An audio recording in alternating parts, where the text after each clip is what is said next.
génial, c'est fabuleux. Et elle les fait pleurer tous le soir ici. Allez, j'ai Loïc Salah le jour, il est là. Wow. Merci. C'est horrible. Toi, t'étais timide, romantique ou poids lourd? Non, en plus j'ai fait la cuisine, j'étais romantique. Romantique, t'as choisi. Qu'est-ce que t'as choisi, Esther? Non, elle a dit que t'étais timide.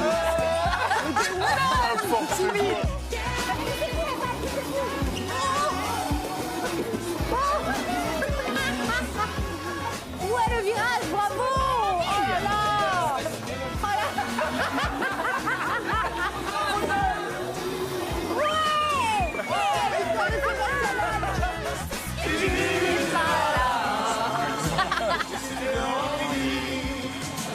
Victoire de la fenêtre en face et lui disait ton paradis.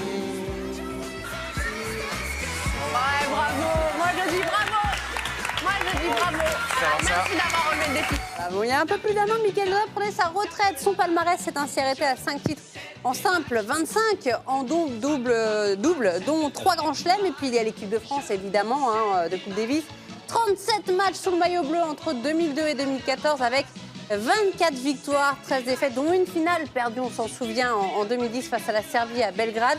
Mickaël Laudrup fut tout simplement l'une des figures françaises les plus marquantes des 10 dernières années parce qu'il est sympa déjà, voilà. Il est plutôt beau gosse en plus. C'est les hormones, ça, désolé. Que devient-il? Eh bien, on va lui poser la question tout de suite. Mickaël Laudrup, notre invité. Je vous posais cette question parce que je sais que vous êtes un garçon complexé. Non, mais c'est vrai, on en a parlé parfois ensemble, vous êtes un garçon complexé. Très, très complexé. Bah oui, je voulais savoir si vous aviez pu régler votre problème. De la dernière fois? Oui, vous savez votre problème. Un énorme problème. Ouais, bah regardez. Ton plus gros complexe? Mon sexe.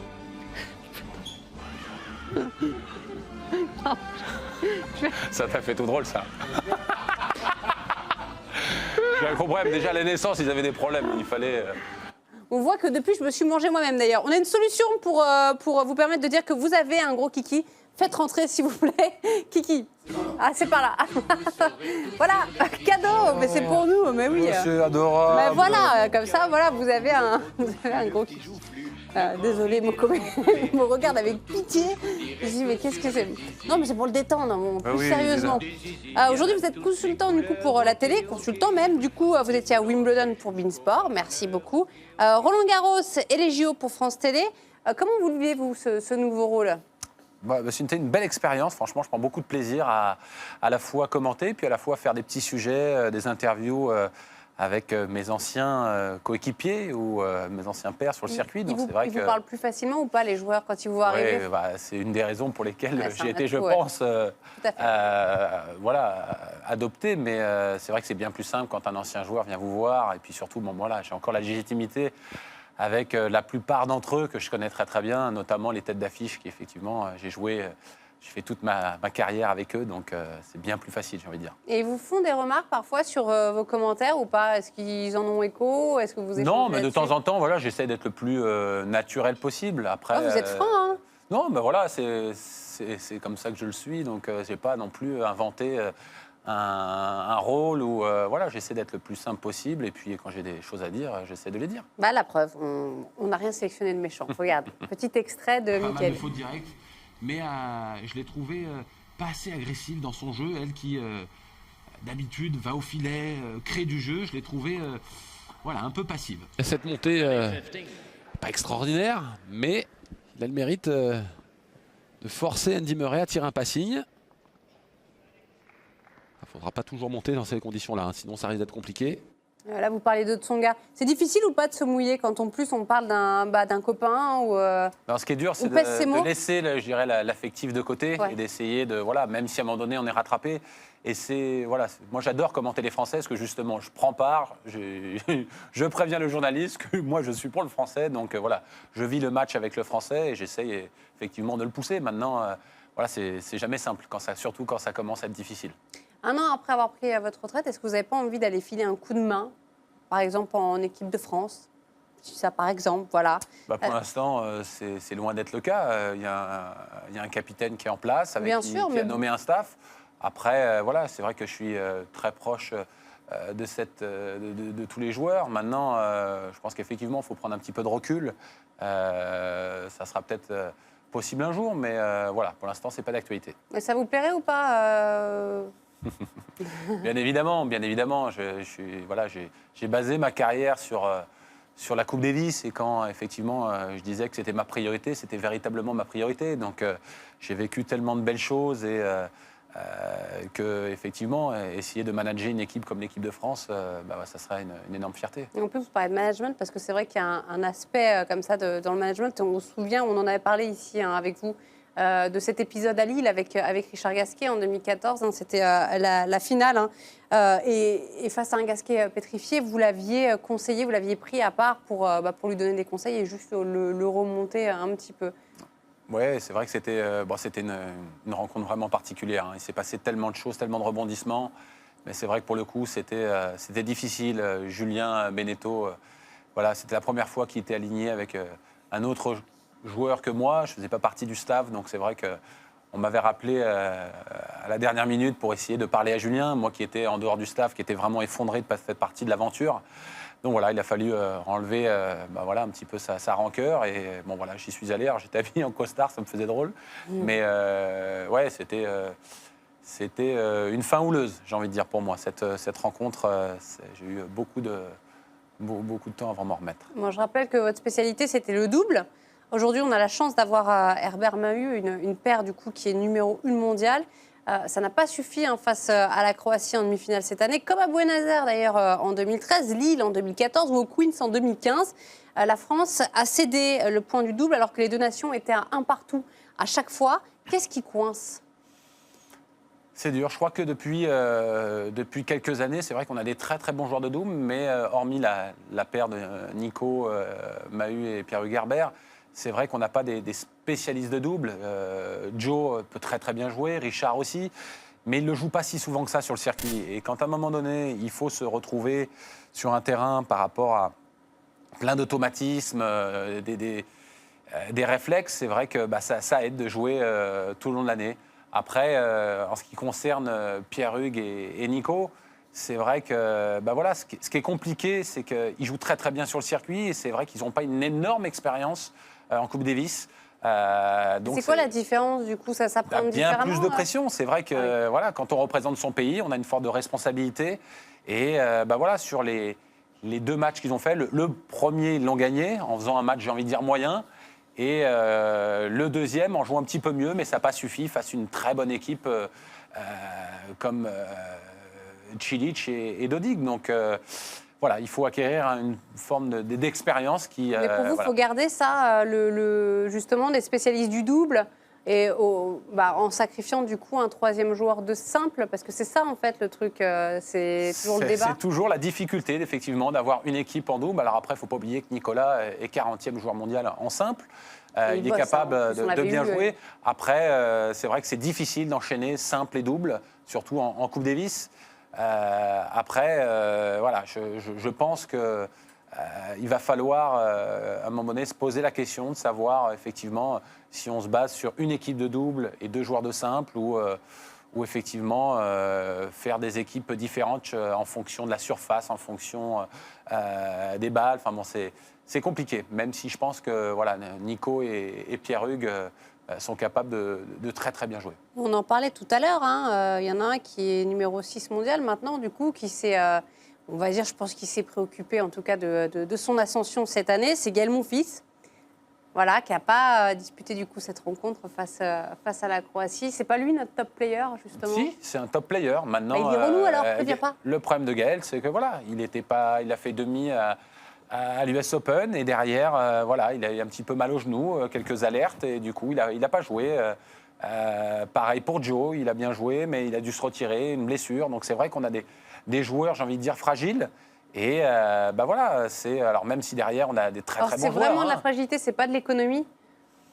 Je sais pas. On aurait le droit de pour le coup, dire, je suis plus dans l'équipe depuis quelques années, donc je peux pas juger simplement sur ce que j'entends ou sur ce que racontent les journalistes. Mais c'est bien dommage parce que je pense vraiment qu'on a vraiment une belle carte à jouer avec cette équipe. Mais voilà, on échoue toujours très très proche. Mais Il manque quoi justement? Dernière Coupe Davis 2001. il manque voilà, peut-être que les joueurs soient tous vraiment concernés par la Coupe Davis et qu'ils se fassent un programme autour de la Coupe Davis. Ah voilà, c'est ça. Donc privilégier l'équipe de France et pas forcément le circuit. Exactement. Et C'est bien doux de le dire, mais après, il faut le faire. Après, il y a des actes. Et après, ça n'enlève pas que des fois, on peut être blessé, on peut avoir plein de choses. Mais voilà, moi, j'ai assisté dans le passé à à des rencontres où il y a eu des forfaits qui ont été plus pénalisants que d'autres. On en avait... Ah, excusez-moi. Oh là là, je casse tout. C'est les hormones, ça. Ouais. Allô? Oui, bien sûr. Ah, Laure veut intervenir, notre tweetos. Oui, je voulais juste demander à Mika si 2010 restait malgré tout quand même son meilleur souvenir en Coupe Davis avec la super campagne de 2010. Ouais. Oui, bien évidemment, c'était une campagne fabuleuse pour moi parce que j'ai joué plusieurs rencontres simples et doubles. J'ai réussi à battre Verdasco qui était top 10 à l'époque. On a enchaîné avec Julien des super doubles. J'ai rejoué avec Arnaud Clément, c'était un peu embrouillé pendant quelques temps et c'est vrai que se retrouver sur le terrain avec lui contre toute attente parce qu'il était, c'était un petit peu plus dur à cette période pour lui. Et malgré la défaite, ça restera des émotions incroyables, même si effectivement c'était très dur à la fin. C'est des choses qui arrivent, je dirais, dans le sport de haut niveau. On ne peut pas toujours gagner. Ça est la grande déception de ma carrière, bien évidemment, mais des émotions tellement fortes, surtout quand on vit ça en équipe avec ses potes. Donc voilà, mais... Donc, tout le monde doit tout le temps vous en parler. Hein. Oui, mais c'est normal, ça a marqué les gens quand tu vois quelqu'un qui est concerné et qui est au bord du précipice. J'avais tellement donné de ma personne pendant toute cette campagne, et c'est vrai que on était. Et pour vous en parliez tout à l'heure, mais vous étiez concentré uniquement cette saison-là sur la Coupe Davis. J'ai tout. Oui, Bercy, j'avais fait une super année. Hein. C'est vrai que j'avais battu Djokovic à Bercy quelques semaines avant. Donc c'est vrai que j'avais monté un petit peu, j'avais fait monter un petit peu la sauce, mais malgré tout, on était très loin de la victoire. Autant en 2002, quand on perd contre les Russes à la maison, il y a Paul-Henri Mathieu qui a 2 points de la victoire finale. Nous, le dernier jour, certes, on mène 2 victoires à 1, mais que ça soit Gaël qui prend 3-7 contre Djokovic ou moi qui prends 3-7 contre Troïki, on est vraiment très très loin, quoi. On n'est pas à un moment donné à quelques jeux ou quelques points. C'était plus l'état général, où effectivement, on s'était donné les moyens d'aller gagner là-bas en Serbie devant 22 000 personnes. Et puis je peux vous dire que c'est un public assez hostile, où effectivement, c'est pas si simple de jouer dans une ambiance comme ça. Non, mais très fair play, pareil. Oui, un vrai régal. Surtout quand il gagne, ouais. Donc voilà, mais non, comme disait Laure, c'est vrai que ça restera une belle campagne, même s'il y a eu la défaite à la fin. Donc pas de problème de mental, parce qu'on dit toujours qu'on a un problème de mental chez les Français. Vous en pensez quoi?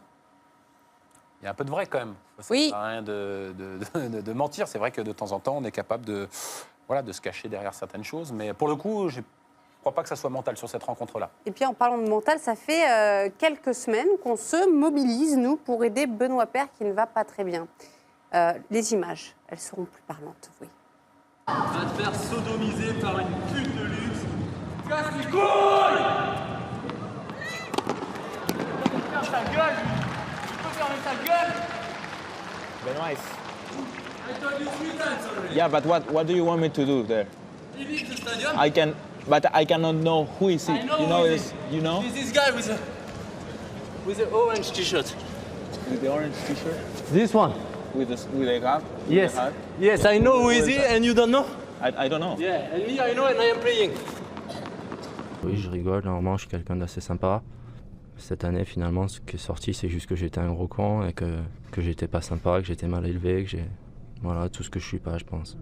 Ce que je retransmets, finalement, c'est pas ce que je suis, donc pour moi, c'est très dur. J'ai le regard des gens, même si j'essaie de le cacher, qui est très important pour moi.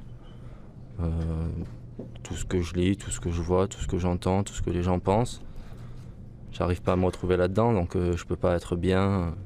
Je peux pas être bien en rentrant à la maison, je peux pas être bien quand je dis tout ça, puisque finalement, à part les personnes qui me connaissent vraiment, les restes, ils pensent que je suis comme ça. Donc il va falloir que je prenne un petit peu de temps pour moi, que j'arrive à me retrouver. Alors moi, il me fait de la peine, ça me fait mal au cœur parce que sans employer ce genre de vocabulaire, j'ai parfois pété des plombs, souvent d'ailleurs.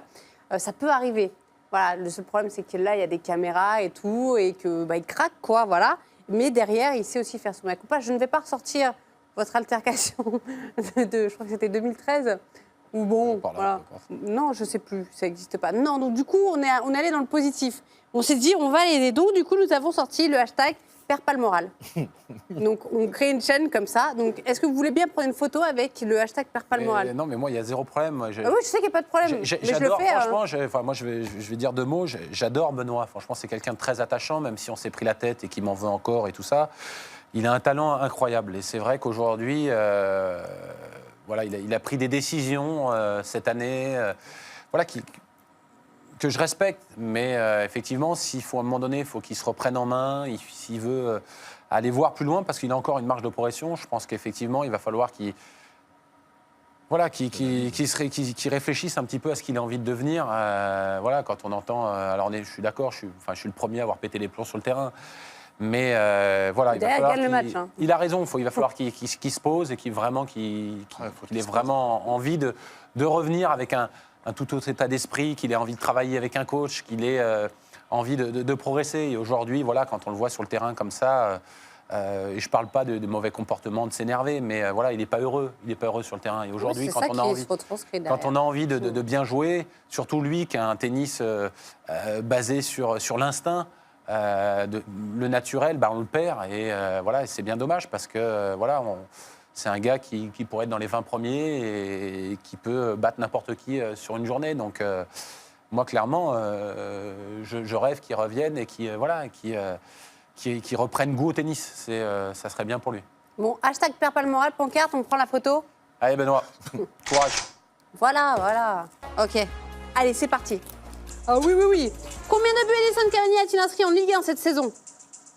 Waouh. Ah merde. 15. Faux! Quelle sélection est parvenue à mettre fin à la série de 18 matchs sans défaite des All Blacks? Je me rends compte que c'est pas un spécial PSG. C'est terrible! Je vous déteste, les gars. Qui remplace Alphonse Areola, blessé au poste de 3e gardien de l'équipe de France? Oh non, je l'ai dit tout à l'heure. Je m'en rappelle même plus. Tu vois, faut pas faire le malin, Benoît Costil. Contre quelle sélection l'équipe de France de handball s'est-elle imposée 38-37?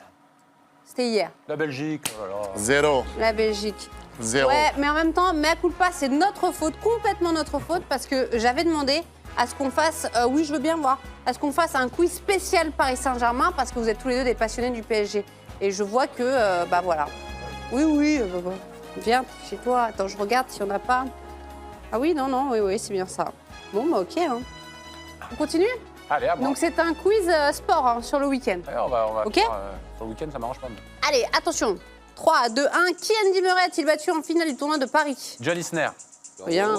Qui a inscrit le seul but du match entre Caen et Nice? Caen et Nice, c'est sur penalty et je sais plus comment il s'appelle. Santini. Quel joueur a été appelé par Guy Novès pour remplacer Maxime Mermoz avec le 15 de France? Je passe. Nagui Itachi. Qui a marqué le 25 millième but de l'histoire de la Première Ligue? Zlatan. Oui. Après sa prolongation de contrat, jusqu'à quand Cristiano Ronaldo est-il lié au Real Madrid? Bravo. Quel Parisien est auteur de la passe décisive sur le but de Marco Verratti? Qui quoi? J'ai pas entendu. Quel Parisien est auteur de la passe décisive sur le but de Marco Verratti? Menarfa. Bravo. Ah, mais il a eu les merdes. Un petit peu. Il y avait la questions. C'était mauvais. Ah ouais, j'ai eu des questions, elles étaient... Faut pas commencer en premier. Un jour, c'est Kelly Tomgo qui m'a appris ça. On faisait une course. Non, mais vraiment, pour le coup, t'es sur la circuit, je vous jure, c'est la vérité. Et en fait, il m'a dit, non, vas-y, commence. Mais pour pouvoir observer. Voilà, et c'est vrai. Et après, lui, il est rentré beaucoup mieux dans sa course. Je vous jure, c'est la vérité. Bon, bref. Allez, Patrice Ferry? Allez. Attention. Sur quoi? Combien de points l'OGC Nice après 12 journées? Combien de points l'OGC Nice? 29. Oui. Quelle équipe est actuellement leader du top 14? Clermont. Oui. Qui Patrice Evra remplace-t-il dans la liste de Didier Deschamps? Kurzawa. Oui. Quelle est désormais la place de Roger Federer au classement ATP? 16e.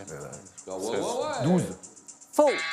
Quels sont les deux pivots français qui étaient opposés lors de la rencontre NBA Knicks Jazz? Noah Et Gobert. Bravo. Ouais. Ah, là, c'est bon. Federer, c'est 16e. Alors, Federer, donc, c'est pro. 16e. Et Mickaël, il a fini combien? 16. Pro aussi. Ah, ok. Bah, désolé, nous sommes obligés de faire honneur à l'invité parce que nous sommes des faillots. Donc, c'est lui qui Pas de remporte le problème. cadeau. Bah voilà, merci. on découvre tout de suite le cadeau que vous avez remporté, Mickaël Yodra. Mais non.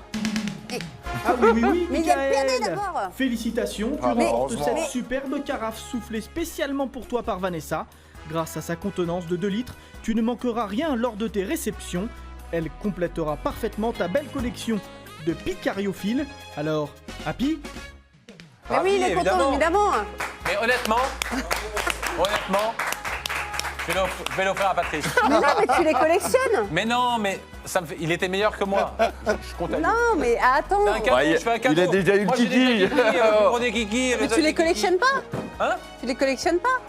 Les carafes? Si, je collectionne les carafes, mais je ne pourrais pas la ramener à la maison. J'habite à Bordeaux maintenant. Ah oui, d'accord. C'est quoi cette histoire? Est-ce qu'elle est moche? Pas du tout. Oh, tout de suite, elle est Ouais. moche. J'ai trop dansé, j'ai trop dansé, j'ai trop dansé. Je suis fatigué, j'ai mal au dos, j'ai mal au dos, j'ai mal au dos, j'ai mal au dos. J'ai trop dansé, j'ai trop dansé, j'ai trop dansé. Je suis fatigué, j'ai mal au dos, j'ai mal au dos, j'ai mal au dos. J'ai mal au dos, allô docteur, j'ai mal au dos, j'ai trop dansé, de minuit jusqu'à l'aube, j'ai dépensé tous mes lots, plus d'essence dans la gaube, y'a la police qui rôde, je suis dans le futur, j'ai mon board, le DJ nous a plié, toute la soirée, sur la piste j'ai trop donné, je suis fatigué, sapé comme jamais, mon parfum dure 24 heures. Je mange comme jamais, casal sur le nez, je suis prêt à snapper. J'ai trop dansé, j'ai trop dansé, j'ai trop dansé. Je suis fatigué, j'ai mal au dos, aïe, j'ai mal au dos, j'ai mal au dos, j'ai mal au dos. J'ai trop dansé, j'ai trop dansé, j'ai trop dansé. Je suis fatigué, j'ai mal au dos, aïe. J'ai mal au dos, aïe, j'ai mal au dos, j'ai mal au dos. Et toi DJ, vas-y mollo, j'ai trop dansé. Tu vois pas que j'ai chaud, ou c'est à cause de la go. Son déhanchérant c'est trop, elle a tout ce qu'il faut pour mettre tout le monde KO. Le DJ nous a plié toute la soirée, sur la piste j'ai trop donné. Je suis fatigué. Là je deviens relou, je danse comme grec, l'ambiance devient chelou. On y va, tout le monde. J'ai trop dansé, j'ai trop dansé, j'ai trop dansé. Je suis fatigué, j'ai mal au dos, aïe, j'ai mal au dos, j'ai mal au dos, j'ai mal au dos. J'ai trop dansé, j'ai trop dansé, j'ai trop dansé. Je suis fatigué, j'ai mal au dos, j'ai mal au dos, j'ai mal au dos. Tout le monde bloqué, j'ai dit bloqué, j'ai dit bloqué, j'ai dit bloqué, débloqué. Tous les bras en l'air, tous les bras en l'air, tous les bras en l'air.